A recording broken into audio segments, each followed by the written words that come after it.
So you all, let's get right into this. I mean, there is a ton of conversation. Many folks who are in both the private sector and in government space know that diversity and inclusion is often a buzzword that is seldom clearly defined. And so as we talk about this notion of diversity in media, I'm interested from each of you just to frame, what's the goal? What does a win look like? And as we think about the work that many people in this room are doing, not only the work that MMCA is doing, how do we know what winning is versus programs and training that take place in given organizations that don't translate into transformation or power for that matter? Cassandra, start with you. I think authenticity is what it looks like, and basically the audiences that we're attempting to go for ultimately come up, they show up.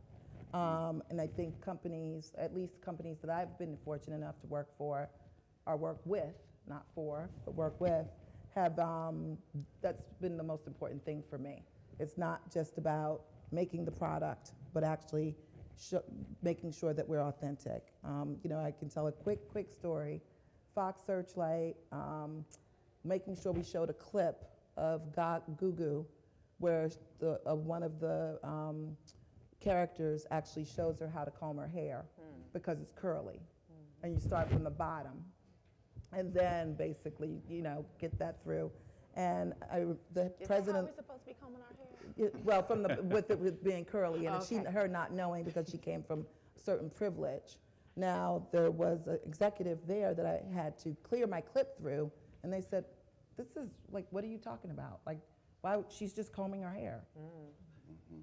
And ultimately, no, explaining and knowing that she heard me, and that being one of the most used clips that we actually had. So then all of a sudden we had different publicity angles. It wasn't just about a slave girl with a pretty dress on. It was about substance and the connection of two slaves kind of being in this position of like helping each other, one of privilege and one of not. So I just think those companies, or even the companies I've chosen to work with, they have to believe in who we are. And it can't just be for money. Ramcess. Sure. Good afternoon, CBC. Yeah. Just want to start off by saying very happy to be here with this panel and with Jeff, and thank Dave and Congresswoman Demings for making this conversation possible, critically important. Wholeheartedly agree with everything that Cassandra said. We really want to make sure that people feel comfortable bringing their authentic self into work and leveraging all of our platforms to be able to tell your story. So I usually like to start the conversation with why. Why is diversity and inclusion important? And we all know it's the right thing to do, but that's not how I start the conversation when I'm in the C-suite. I start the conversation by saying, what are our key objectives? What are our results? What do we want to drive? Do you want better decision making? Do you want better problem solving? Do you want better profitability? Do you want to lean towards innovation? We all know there's a variety of content that's available out there. Do you want to drive people to your content? How do we do that? We have to leverage diversity and inclusion for the purposes of innovation in order for us to reach our key objectives and to drive innovation within our organization. Fantastic. Definitely.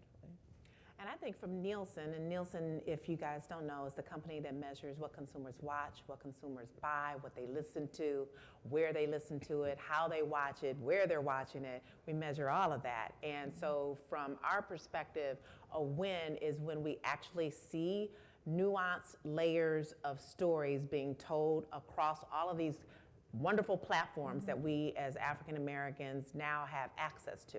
So when we're measuring all of those platforms, whether it's traditional television or radio or streaming for audio or video, where are we actually seeing our stories being told, and are they actually showing an uptick in those content-oriented programming, or are we not seeing that? When we see an uptick, that's when we know that we're getting it right. And this year, we just released our consumer report, shameless plug. It's in the bag. That's what we're calling it. It's in the bag.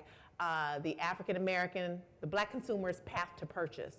And we literally talk about how you go from being a conscious consumer and making your decisions to getting to that purchase point in determining what you're going to buy. and advertising and content has a lot to do with that. So let me dig a little bit deeper because I appreciate the frame so far, but I'm also interested in, at the end of the day, how are we best impacted? And if diversity and inclusion from a media standpoint is only about us getting content that looks like us, that's not enough for me. I want power, I want money, I want equity, I want ownership. And so if diversity in some way, shape, or form isn't pushing that, then how do we talk a little bit about the mutually beneficial process? Because I think you're right, Ramcess, right? When we're talking to C-suite folks, we're not talking about the moral imperative. We're talking about core business values. We're talking about KPIs that drive business. We're talking about goals that help increase market share and market differentiation. But what's the litmus for us that these moves in diversity and inclusion and hopefully equity are actually working for us? What does winning look like as you see from that perspective? Sure. So our approach is we like to take a comprehensive strategy towards diversity and inclusion. So we have 5 major priorities. One, we really make sure that we have a strong governance model. At the end of the day, you can't improve what you don't measure. Everything we do in the D&I space, we have to start with what Cheryl is providing.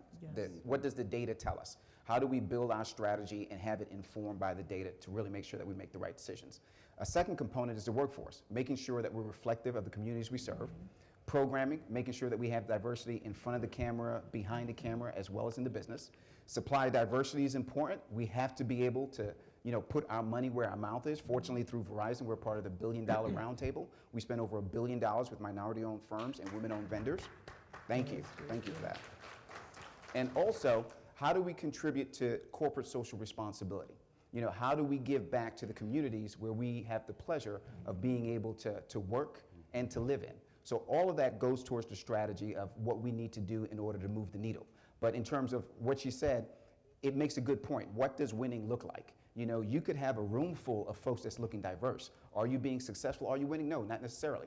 Because you want people to do more than just check out their personality as they're walking into the lobby to go to their desk. If you do that, if people don't feel comfortable speaking up, you'll have some missteps that happen. Yeah. You're like, did they not have an African-American person in the room when they came up with this seen that model? a lot. Did they not have a Latinx person? Yeah. Right. So again, it's more than just having a bunch of people that look different. Those folks have to be empowered to be able to come up with solutions. That's the only way we're able to move the needles. And you're right, the other thing is we could have a room full of people that look different. Are they in the right roles?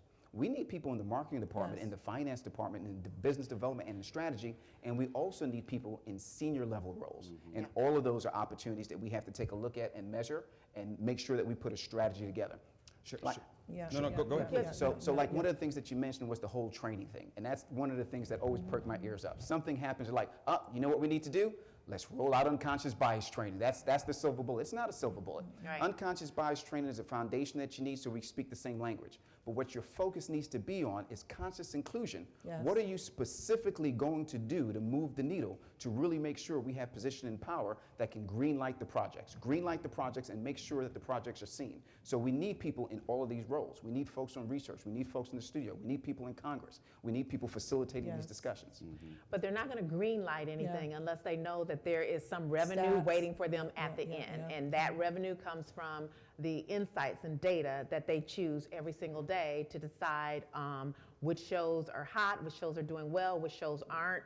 And if we don't have people who are like producing and providing or on air talent, if we don't have those individuals that our consumers, you all, are actually looking at. So when you put eyeballs to the screen, and that screen could be on your phone, it could be the big traditional television screen, wherever you're watching it, if you're not actually showing up in large numbers, they're never going to get to the discussion at your boardroom table because they're going to say, well, we don't really see that the audience is there. They can no longer deny that we're there. We're there. They can no longer deny that the shows that are actually very, very diverse are showing, outpacing all of the other programming choices that are there. Because y'all watch a lot of TV. Not you, but your cousins. And they watch like 50 hours or more of television every single week. and that's traditional television. Traditional television is still the #1 place where you're going to find African American viewers, followed by the streaming choices. But traditional TV, and what's really popping right now are those cable network opportunities, simply because they have given us the diverse programming. Yeah. And so that's where we're going. And we've got some numbers we can share later on, but that's where the eyeballs are going to right now. Well, and let's do that, right? Because the dangerous thing for us to do is to talk about the first or the last thing we need to do versus understanding there's a chessboard. Yes. And we need to be doing these things at the same time. And so Yes. as much as consumers need to be educated in how executives are making decisions and playing a role in helping them make those decisions, we also need to play this game of delineating the multiple places where diversity can take place. Yeah. And we talk a lot about diverse content. I don't think that there's a lack of narrative around needing to have more diverse content that tells our stories in a more complex way, that ensures we're not viewed as monoliths. That's been consistent. It doesn't mean that we've gotten there, but that narrative is consistent. I don't always hear the same level of conversation in really talking about what's the executive play and how are we moving either through our organizations or through the advertisers that impact some of these companies to talk about who is on your governance board, who are your senior executives. Does that governance board and those senior executives reflect not only the content you're creating, but the consumer base that you have? And so how do we push that conversation, not to be above or below, but so that we are at the same time making sure that that's not lost in the conversation about content? Push it to who? Yeah. Corporate or consumer? That's the question I'm asking. Yeah. Well, I'll say this from an entertainment standpoint, the unfairness and where we have to speak up as executives is, I know several studios, I've worked for studios where it's one or two of us Yep. to handle everything. So all of a sudden it's like, my job is a publicist, but now I'm in advertising. Now I'm reading scripts. Now I'm doing, but I can't be the voice for all. Right. So that means that. Why not? You You get tired. Right. That's Not what- even Get tired. worn out, But right? that's why they But hired it's the not black your person, right? specialty. Yes. Right. Right. But the bottom line is, we have to make sure that we're reaching back and making sure consultants are coming on. Yes. Our executives are coming on and bringing them in and making sure that they understand that I'm not here just for, I did Best Exotic Marigold Hotel. I've just worked on Bombshell, which is probably the whitest movie you're ever gonna see this year, with Charlize Theron and Nicole Kidman and Margot Robbie. We do it all. We have to do it all. So it's a real disadvantage for them not to have us in the room. Because we need to look more like the world does. Right. So I don't, the companies that are losing, Gucci, H&M, they've called friends of mine and said, hey, Ruth Carter, I'll just say her name, Black Panther, they wanted her to consult for H&M, but we had a long conversation. What does consult mean? Does that mean that you're being brought into the process of every line of everything that they're doing? And then have they penetrated and said to the culture of H&M, this is what we're doing, and this is why she's important, and this is her team. But If you they have want- to also, Yeah. so going back to Yes, your yes. comment where you have to be like the jack of all trades or the Jackie of all trades, Mm-hmm. in your case, so calling costume designers Yes. about D&I may not be the best Yes, yeah, strategic yeah, way, yeah. right? And so I saw that with how some of the brands handled when they got called on the carpet. They went to the fashion experts. Yes. The fashion experts aren't necessarily the D&I The D&I, experts. yeah, So yeah, they should yeah, have been yeah, tapping yeah, into yeah. that community and using our strategy Yeah, yeah. and our perspective as opposed to just saying, well, we know you're an influencer. Yeah. So let's take the easy, low-hanging fruit. And I think that's where brands get a little bit And that's confused. why- But it's also intentional. Yeah, it's Oh, absolutely. So much of the work that I do with companies around D&I, I know the difference between those that are trying to navigate to the other side of crisis Correct. versus those that are trying to create institutional Band-Aid. shifts. Yeah, Yeah. yes. And you identify influencers when you want to get on the other side of crisis. Exactly. Yeah. You identify D&I practitioners when you When you want to wanna- create a institutional culture. shifts. Absolutely. And Yeah, as yeah, a D&I practitioner, I'd be the first to say Diversity and inclusion, if it lives in the HR department or among a D&I team, it will not be successful. Won't be. So who do you go and speak to? We have to hold our chief executive officers and our leadership team responsible. They're responsible for really making sure that they have a succession plan in place that's reflective of the communities that we would like to serve. And So I have to, real quick, Yeah, Cheryl, yeah. because what I don't want to be is that panel where there's 3 minutes left and then we open the mic. okay. So I'm going to open the mic after this next question Okay, for you okay. all to begin to engage. That's all I have in the whole panel? No, sir. Oh, okay. Oh, thank you. I was about to Okay, say, thank man, you. you are Yeah, killing me right that now. 5 minutes came up quick. Yeah, like, whoa. So as we shift to open the floor, as you all think, I'd love at least one of you to give me an example of something recent where you have seen a shift in how either a studio or a media provider or a distributor has done business as it relates to D&I, and a short-term impact that was won to show the business case for the fact that this needs to keep going, not only for them, but for their peers. I'll just say Disney has Nike, done it very right. well. I mean, Black Panther has changed the game in multiple facets. You need to be authentic. It showed that you need to be authentic, and they care. I mean, I've come to plenty of events where literally, and I'm not a Disney employee, but literally where Disney says, hey, you know what, we're gonna introduce you to our ESPN, or we're gonna introduce you to ABC and to Fox and to all of their brands, but also making sure they're speaking to their corporations and also their executives. And I would also add Procter & Yeah, Gamble to yeah, the list. yeah, They okay. recently came out with this thing called Look. The Look, The Look. which actually, if you haven't seen it, Google it haven't. and take a look at it. And it's really great. It follows this African-American character, and it has a conversation about all of the looks that Oh, happen yes. on an unconscious level that you receive on a daily basis, and the messages that it sends. As a black man. As Yes. an African-American And man. they So- submitted that to Cannes, Right. Yes. and it won the Golden did. Bear It for did. Well, advertising. and beyond that, because I which think was it's amazing. I think it's Yeah, important to mention. Not only did they do that, but they acquired Bevel. Right. And in acquiring Bevel, you paid a brother a whole lot of money Correct.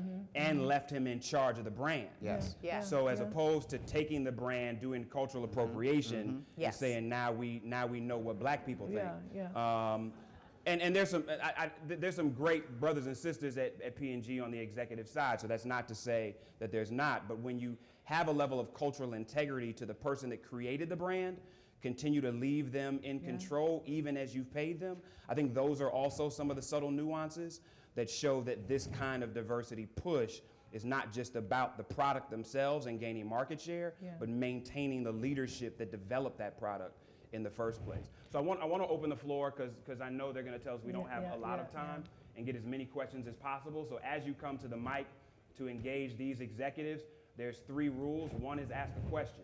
Number one. The second rule is ask a question. The third rule is ask a question. If you don't ask the question within 20 seconds, I will ask you, what is your question? Okay, I'll start Yes, with ma'am. a question. With regard to ownership, one of the best tools we had was the tax certificate program, which went away many moons ago. I've been responsible for drafting a report to Congress to talk about market entry barriers, and any legislative proposals. One of the things we always so your say question is the tax certificate program. So I want to know what is the pathway for Congress to look at reinstituting the tax certificate program, of course, maybe in a modified way or taking account of the current state of affairs. But that was the best tool for ownership. Perfect, thank you. Congresswoman, do you want to address that? Yeah, Because yeah, none of us yeah, are yeah, in yeah. Congress. Because I'm like, say what? Right. Thank you, Jeff. Part of the work of the, couple of things, the brain trust that we started and the work that will be spearheaded from the resolution that was passed is coming up with real solution-based programs. And how can we provide incentives for what you're talking about? The tax-based certificate is one of those incentives. We talked specifically about the film industry and my home state of Florida, and great for California and great for Georgia, but when you think about film and when you think about Florida of yesterday, movies were made in Florida of yesterday. So what incentives can we provide that will bring the industry back? And so we're going to have an advisory board of experts as a part of the Brain Trust that will come up with solutions that you've talked about. Thank you. And it's been fantastic for cities like where I'm from, like Cleveland, which is taking advantage of the tax credit. And the last few Fast and Furious, Marvel films have all had pieces done in Cleveland. And you've seen people of color that have gained access to the supply chain of those productions. I think to date, 12,000 full-time jobs and a multitude of other business and dollars that have come into the city of Cleveland just as a result of taking advantage of that tax credit. So thank you so much for that question, and thank you so much, Congresswoman. Yes, Thank sir. you for answering. Hi, everyone. I have a question. Do you or have you noticed a change in original programming and content being, I guess, targeted towards African American communities? To provide some context, in the early 90s and the content I consumed, I feel like there was a renaissance of original programming, your Moeshas, your Fresh Princes of Bel-Airs, and now I noticed that I think reality TV has sort of taken over the landscape, and I'm wondering, do you have any comments or insight to that sort of shift in programming? So I can actually tell you reality Yes. TV has hands down taken over cable and network, right? Which is why when you look at, I'm assuming you're like 18 to 34, correct? Yes. Okay. That'd be So when we take a look at, and proud of it. Yes, When you yes, take a yes. look at what 18 to 34-year-olds are watching, most of that content is reality TV. The #1 network that you guys are watching is VH1. What's leading that pack is Love and Hip Hop. Love and Hip Hop. I mean, it's Love and Hip Hop 9, Love and Hip Hop 5, Love and Hip Hop Atlanta, Love and Hip Hop Miami, Love and Hip Hop 8. Like it goes on and on and on. So Flavor Flav. I'm always interested when I hear people from your age group saying, like, when do we get something more than reality TV? Y'all got to stop watching reality TV. Right, That's right, what right, happens. But we also, and I'd love for you to talk about this because I think the question is important. There's so many content providers. Yes. And many of them, whether it's kind of, we talked about this earlier, whether it's a kind of cultural decision that a Bron Studios or even an HBO is taking, there is a renaissance of scripted content. Absolutely. And so as that renaissance of scripted content is taking place, what are some of the things that folks out here should be thinking about so that the Issa Raes of the world are not the anomalies as they're able to navigate into a space like HBO, show market value, and create multiple platforms as a result of that value? You know, Yeah. what are some of the insights we see there, and what are some of the things that both as consumers and content creators we should be thinking about? Any of you? So I Yeah, definitely think, you know, having the conversation around D&I, looking at ethnicity, looking at gender is important, but I think we just touched on something right now in this conversation, that looking at the intersectionality with regards to generations. You know, what's millennials consuming, what's Gen Z consuming, making sure that we're inclusive of LGBTQ and people with disabilities. So again, there's a variety of different content that's out there. How do you leverage those different platforms that best fit the story that needs to be told? And there's emerging platforms that's coming out as well when you have AR and when you have VR as well. So how do you leverage that for that specific demographic that you're looking for? Because everyone wants to tap into the millennial and the Gen Z market. So they are really going to gravitate towards, let's give them what they want. Yeah. You know what I mean? Until you get someone that's an innovator that's like, let me challenge them. You know, kind of the way Apple did. Like, let me tell you what you're going to want, and you're going to fall in love with it.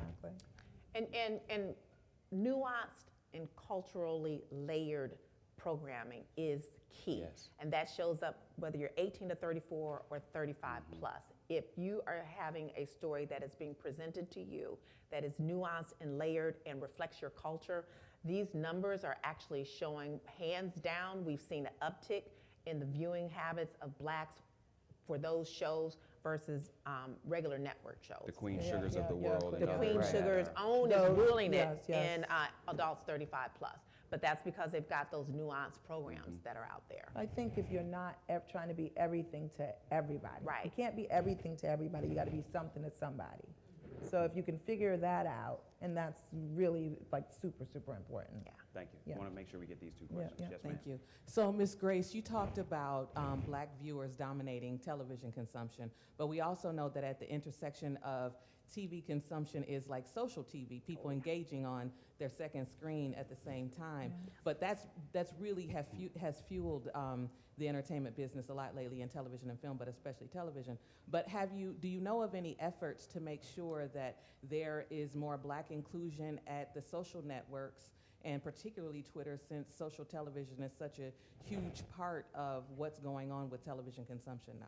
Yeah, so YouTube is the #1 choice that we're choosing to watch video, followed by Netflix. And then when you take a look at the social media platforms that we're going to, Facebook is still 67% of us are going and watching or engaging with Facebook, followed by, I don't want to say it wrong, so it's Facebook, but it's also followed by Is it IG. Black Twitter? IG, Instagram, Instagram. No, TV, it's Instagram. yeah, Instagram. Because again, it goes back to the youthfulness of our population.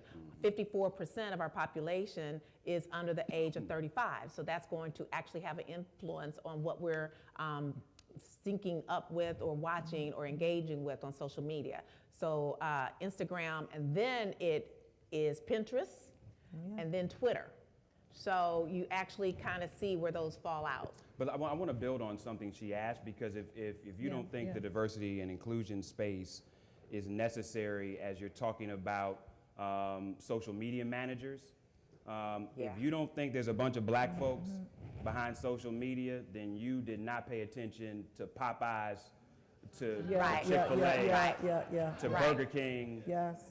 Those were black folks Right. that were driving that discussion that took place. I can't and I'm find not, and I'm not Yeah, talking. I'm yeah, not yeah, talking yeah. about black Twitter. I'm talking about black black- yeah, yeah. influencers in Right. corporations that understand how to connect through social media in a way that others have not mastered social media. And so again, how do we need to start leveraging some of the things that we innately do to be able to turn them into position and opportunity within these corporations without it just being one-off, One-off, project-based, yeah. but really the beginning of training a whole new set of practitioners and executives? Sure, I think that's a great question. So again, Verizon Media, we're Yahoo, we're AOL, we're Huffington Post, we're in the business of connectivity. We connect people to information, entertainment, and news the way they like to consume it.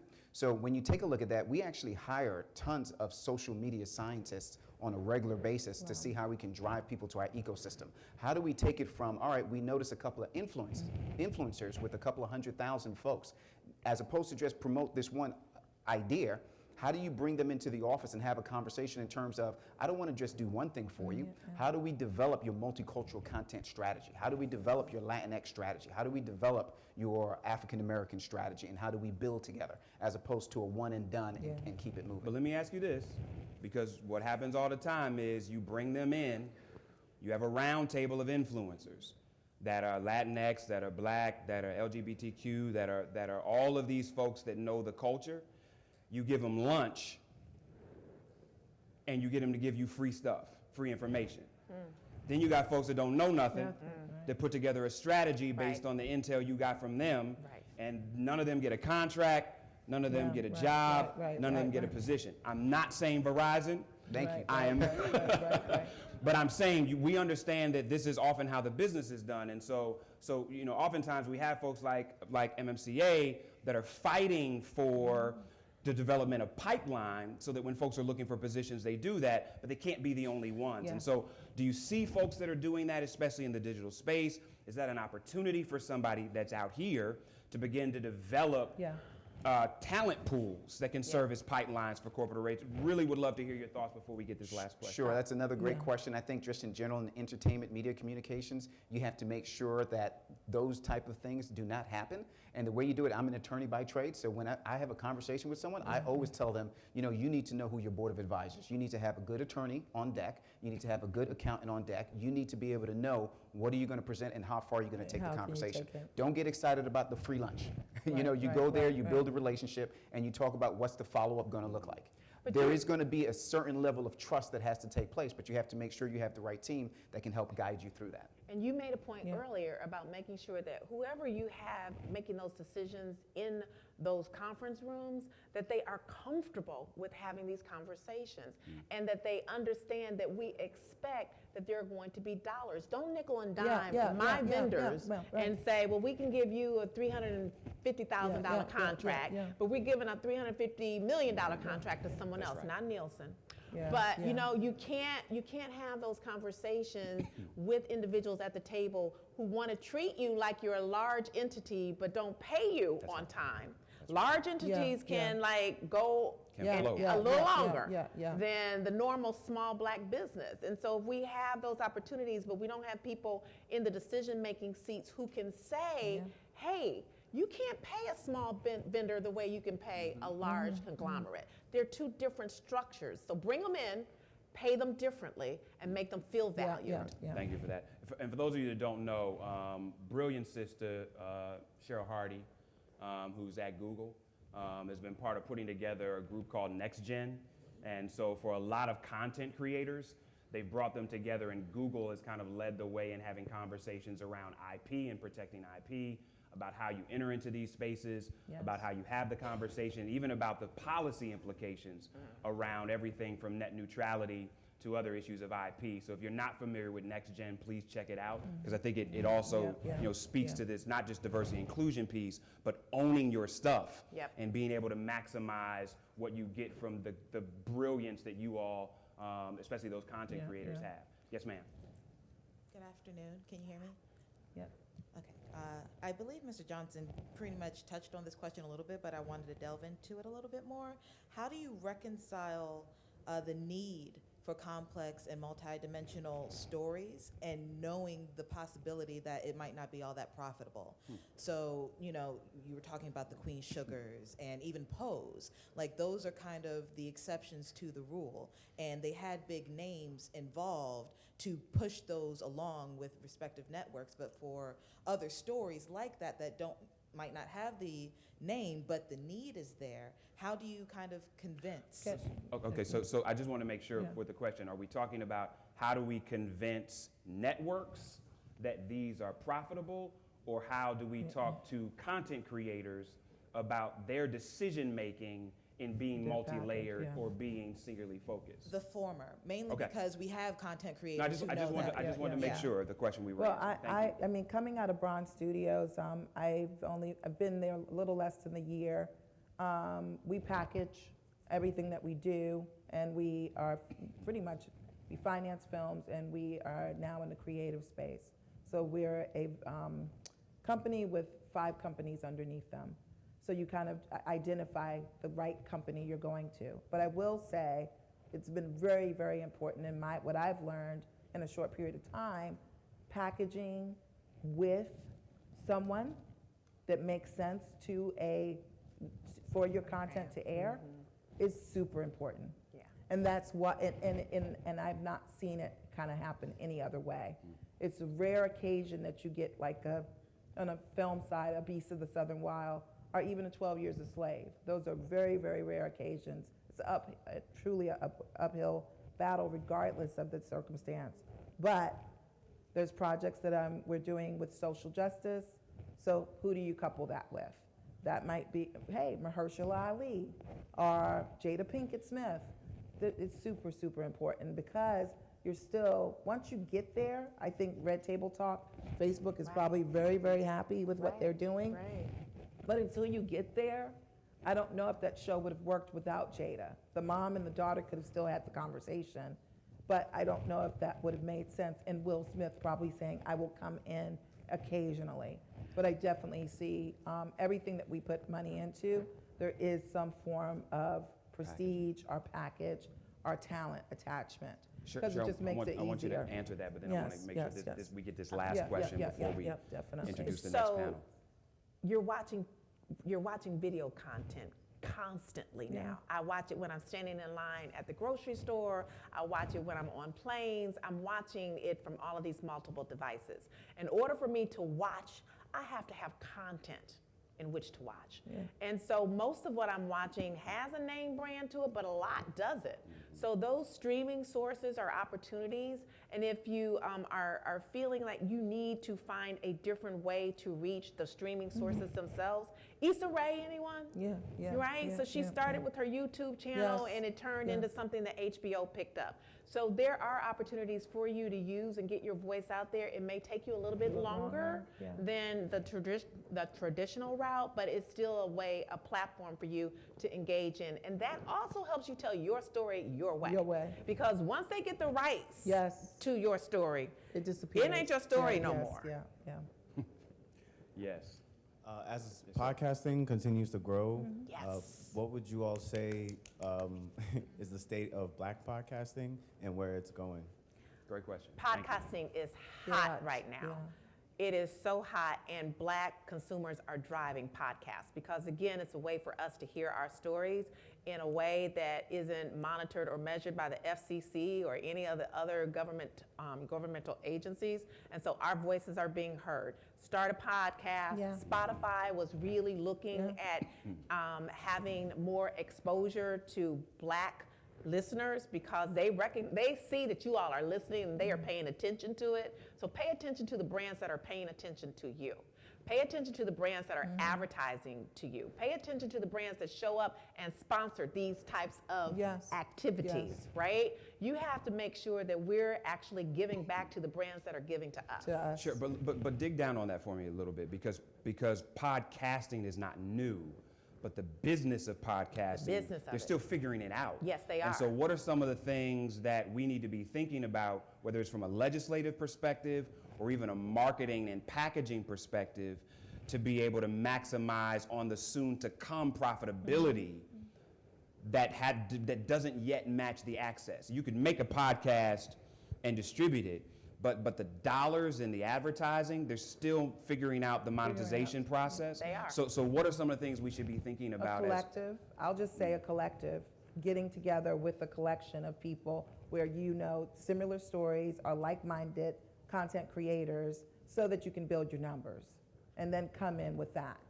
And then that's But with that's the a way, yeah, collective, yeah. is there also a business opportunity? Again, Yes. so often we're late to the party, Yeah. and so we're competing with other people's distribution networks. No, we're not going to compete with Spotify or Apple, but what are some of the business opportunities that, because before we get out of here, the Yeah. last question I had for you, and you can answer it in conjunction with this or not, as we think about this delineation between diversity and inclusion and or outright ownership, Yes.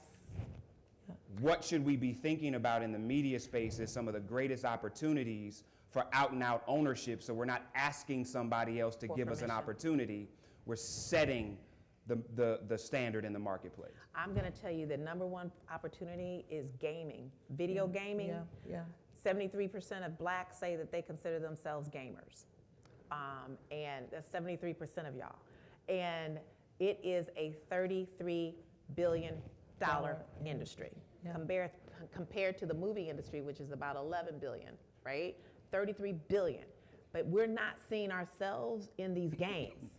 So if you are a gamer, if you are a programmer, if you Yes. are a content developer, if you can develop games that tell our stories and package it up and market it to any of these angel investors who can get you Yeah. up and running, there is liquid gold in gaming. Awesome, thank Yeah, you. yeah. And I would True. add to that, I think the packaging up is a critical component. It's very, very important for you to do your research, for you to know who your audience is with whatever Yes. content you're creating. Yes. And you do the research before going to a Going to- studio or yeah. going to a Yes. digital platform and find out what brands will resonate with that. And the more you do upfront, the more control over your Yes, project. yes. Are you going to go and look for someone that's going to give you funding to create your content, or are you going to go to someone who's a content aggregator? If you decide to actually go to a brand and get the funding yourself, then you have more of an ability to go to an aggregator, and you have more of a way to say, I want to control a little bit more of the project, and I want to have more of the long-term benefit as opposed to a big cash payout up front. Which is what Issa did very well. And Ava DuVernay. Yep. But advertising drives everything. Yes. And advertising is declining for Black focused media. I can't say African American media anymore because we don't have but a handful of companies that are owned by us.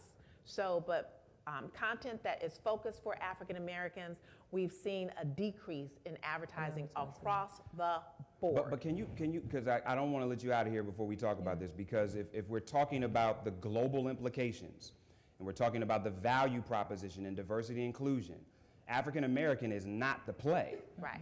The play is the diaspora. Yes. And so where are you seeing us taking advantage of a Nigerian marketplace, a Kenyan marketplace, a Brazilian marketplace?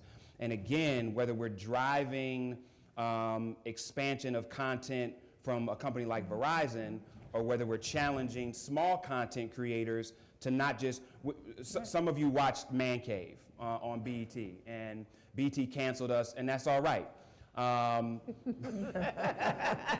Because that's what happened. Is it really? No, it is, because they gave me the ability to do proof of concept, and now I'm talking to some other folks that like us more. Right. So, but part of the conversation is we don't want to just do Man Cave US. Right. As soon as we launch, we want to do, we got 4 brothers in the UK to do US and UK launch at the same time, with the desire to go diasporic.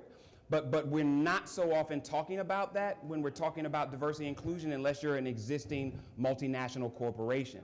So how should we be thinking differently, not only as content creators, but as people pushing diversity and inclusion as a business practice, including the broader global market versus just the domestic one? And then we'll transition to the next I panel. think we got to start hiring some of our brothers across the continent. Yeah, because I mean, diversity sisters looks and brothers, different. because at the end of the day, I mean, I go into meetings and it's always, no matter what the story is, they'll say these stories aren't traveling. And I think it's about relying, always, it's about relying on the data as well. Yeah, I mean, yeah, Cassandra yeah. started off talking about the success of Black Panther. So you have those projects that Yeah. do fantastic Yeah, globally. yeah. You got to go in armed as a Yes. part of your arsenal to be able to like talk about those. And then look at some organizations that's really doing the global thing Global well, thing, who's yeah. really bringing in diverse stories. So Disney does a good job at that when you take a look at the last series of animated films that they've come out with. Netflix really makes sure that they really tap into local markets. And again, it's all about, more than just the diversity in front of the camera, but, get the local crew, get the local staff. All of that is important. Everything's not coming out of LA. That's not the case anymore. That was probably 50 years ago, but it's everywhere. And you really have to tap into the talent at those local markets. So let's. But you have to also recognize that diversity and inclusion doesn't mean the same thing here in the United States that it does in Africa, that it does in the UK. They have totally different issues and areas of concern. And so you're right. You have to have people from those cultures who can help you tap into those cultures. Because if you take a historically Black, African American rather, story and try to just get it recreated over someplace else, it's not going to have the same level of success. So that's something to just I think kind of keep in working mind together, as well. I mean, working together is super, super So important. let's give an amazing round of applause to this panel, to Cheryl. And I know we have a fantastic panel following this one, so again, thank you all so much. Thank you. Get your report at nielsen.com/African.